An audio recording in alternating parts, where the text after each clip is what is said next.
New Jersey lawmakers are now demanding answers about the controversial program Return Home New Jersey. CBS 2, the first to report on the families forced to move their disabled children into group homes.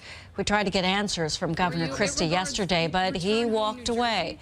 So our Jessica Schneider continued her reports, taking the issue to the legislatures.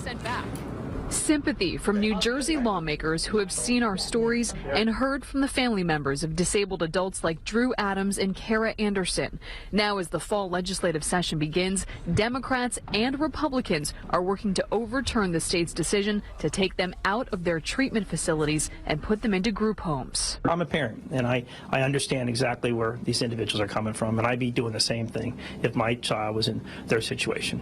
Senator Kip Bateman spent an hour in a closed-door session along with his 14 Republican colleagues, grilling Department of Human Services Commissioner Jen Velez. We questioned her on Wednesday. We can tell families that we're doing everything we can to protect their loved ones, and we're trying to get all the answers to make certain that if they are moved, they're going to get the care they deserve. But in the end, does it come down to overriding this veto to make anything happen? Well, you know, we haven't overridden the governor yet, but this is a very important issue. Would you vote to override the veto? I can't commit to that yet until I know for certain that my answers are met. Democratic lawmakers say they are counting votes and could make it happen. I thought the governor's conditional veto was heartless. None of Governor Christie's vetoes have ever been overridden. Is it a possibility now? That is true, but I think there's going to be a first time, and I'm hoping the time has arrived. Governor Christie, I have one more question for you. It regards...